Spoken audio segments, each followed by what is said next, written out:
తెలంగాణ ఉద్యమ సమయంలో అనేక మంది కూడా ఉద్యమకారులంతా ఒక మీటింగ్ పెట్టుకురంట.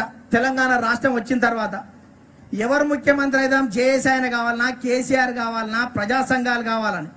ఇంతలోపునే పెద్ద వర్షం వరదొస్తున్నదంట.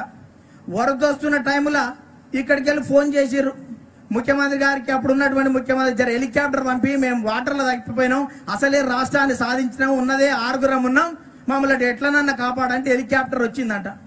తాడు వేసేయండి, 6 పట్టుకున్నారు. ఆ హెలికాప్టర్లో ఉన్న పైలట్ చెప్పిండంట, సార్ ఇది 5 అయితేనే మోస్తుంది, 6 అయితే మోయదు, ఎవరన్నా ఒకరు తాడు వదిలేస్తే ఒక్కడు చస్తే 5 బతుకుతారు సార్ అని చెప్పిండంట. అందరు కేసీఆర్ సైడ్ చూసిరంట.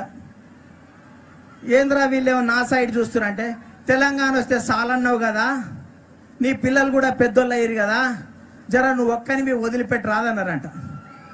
అప్పుడు కేసీఆర్కి అర్థం కాలే అని ఆయన మాటలు ఎట్లుంటాయి అందరు చెప్పే వరకల్లా, అచ్చా నేను పైకి ఎగిరిన తర్వాత నేను తాడు వదిలేస్తా కానీ ఇంత పెద్ద ఘనకార్యం చేస్తున్నా నాకేం లేదా అన్నాడంట.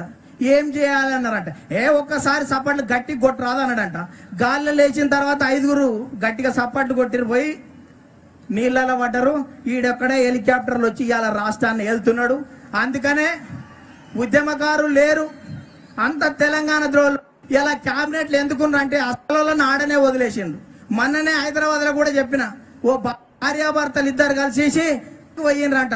కాశీకి పోయినప్పుడు భార్య అన్నదంట భర్తతోటి, ఏమండి కాశీ దానికి వచ్చినాము, ఏదైనా ఇష్టమైనది ఏదైనా కాశీలో వదిలేయాలి కదా అంటే, నాకు ఇష్టమైనది ఏదే నీకంటే కోరున్నారు, నిన్నే వదిలేస్తున్నాను. దాన్ని వదిలేసినట్టు ఇవాళ కూడా జేఎస్ను వదిలేసేటువంటి పరిస్థితి కల్వకుంట్ల చంద్రశేఖరరావు ఉందని సందర్భంగా మనవి చేస్తూ